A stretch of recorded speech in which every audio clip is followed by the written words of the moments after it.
this light, that left me looking right.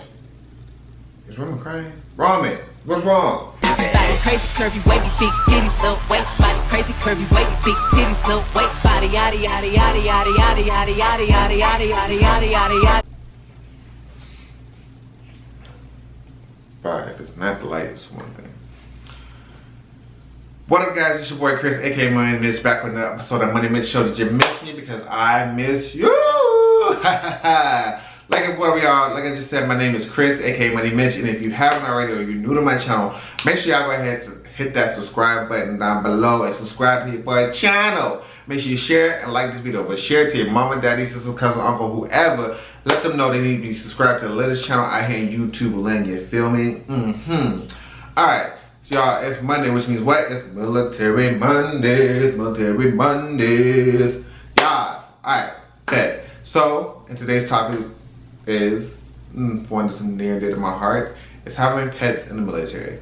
So before I even get to this video, I'm just to let y'all know I'm going to be completely biased because I'm only going to talk about how it works in the Navy because I'm in the Navy, and I'm going to talk about mostly dog things because I'm a dog person and I have a dog. And so if you don't want to hear about that, go ahead and exit this video or fast forward or whatever.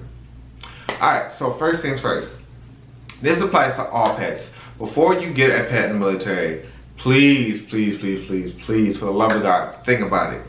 Especially in the Navy, because we have sea duty and we have shore duty. And so you need to figure out your plan of action. Not even that, just figure out if you have enough time dedicated. Because if you're on sea duty, now I'm talking about deployment wise, but just sea duty in general, your time is going to be taken a lot by being at work. Like I'm on shore duty and I'm on O-level shore duty, which means I fix aircraft all day and I have flight schedule. Like I'm at work for at least 8 hours a day. So you're at work for the standard 8 hours a day. So make sure that you at least have that time for that. So just think about that. And another thing when I say think about it, because like I just said earlier, we have sea duty, we have shore duty. Shore duty is fine to have a pet because you can have a pet on shore duty and you've been home to take care of it, feed it, and you're never gonna go nowhere unless it's vacation.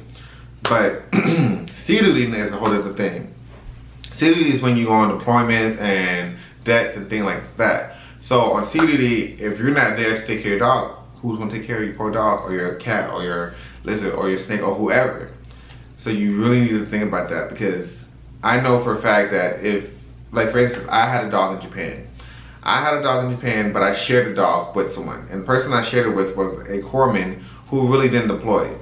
The only time he ever went on deployment is when he volunteered to go on deployment. So it was great because he was primarily home. So when I went on the boat, he would take care of the dog. And then a couple times he did go on deployment, I was at home, not on deployment, so I was able to take care of the dog. And we had a third friend who was an LS who didn't deploy at all, who could watch the dog for us. So we had backup plans in order to make sure the dog was taken care of full time. And so like that. But if you're married and you have a spouse, your spouse can watch it, but make sure your spouse wants to watch the dog. Like you may have 2 kids already and your spouse may not have enough time to deal with the 2 kids and the dog by him or herself while you're gone. So you need to make sure your spouse is okay with that. And if they are okay with it, then that's fine, then that works. So just make sure you have a plan for when you get this pet. Okay? The thing is to think about when you're on sea duty and you have this pet, whether it's a cat, dog, or whatever the case may be, you have to understand that you are not going to be the alpha really because the dog's not going, or the animal, or say this pet is not going to really want to listen to you because it's used to listen to your spouse if that's what you have, someone who you have watching it. And another thing is that bond. Yeah, you go away for a while and your pet knows who you are and they will remember you and things like that, but that bond isn't as strong as it is when you're with your pet 24/7 every day of the week. And then another thing is that you're gonna have to restart learning that dog and their schedules and when they eat and when they go to sleep and how long to leave them outside for when they use the bathroom.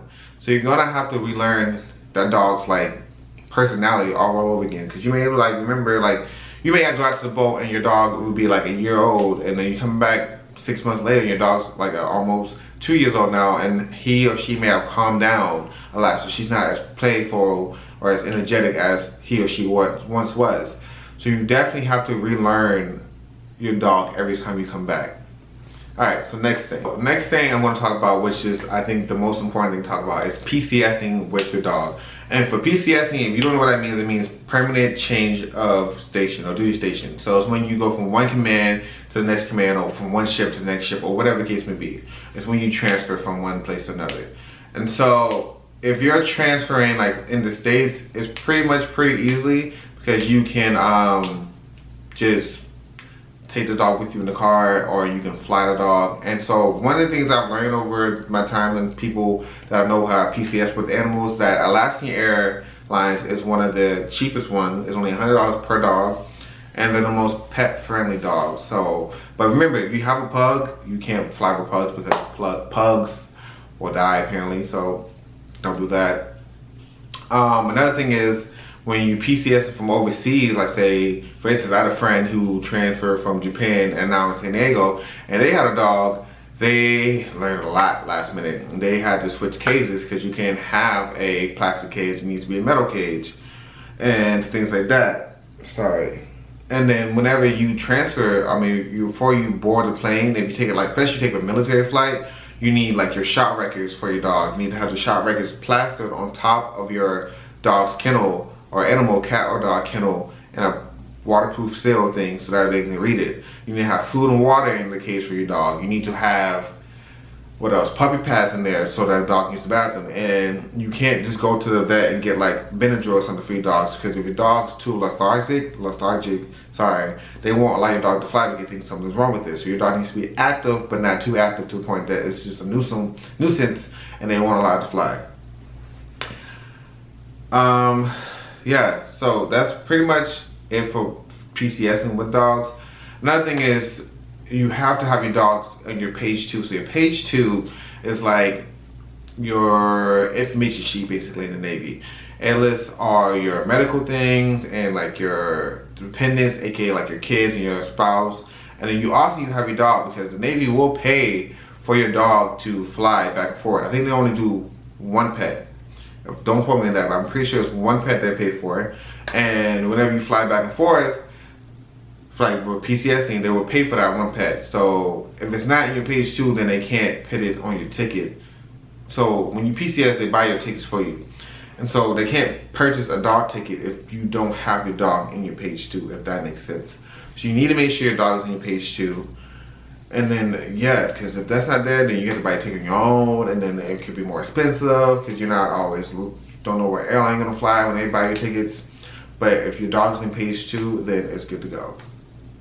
And then another really important thing to have to remember while in the military is that if you do get a dog, and you get a dog, you go overseas, make sure that your breed is allowed overseas, and that your breed is even allowed on base, because I know some bases don't, for instance, allow pit bulls. So you can't have a pit bull on some bases. And so you just need to pick your breed carefully, because I don't want it to hinder you in your future while you're in the Navy. Does that make sense? Hopefully it does. But yeah, those are just some tips of having a pet in the military / PCSing with a pet in the military.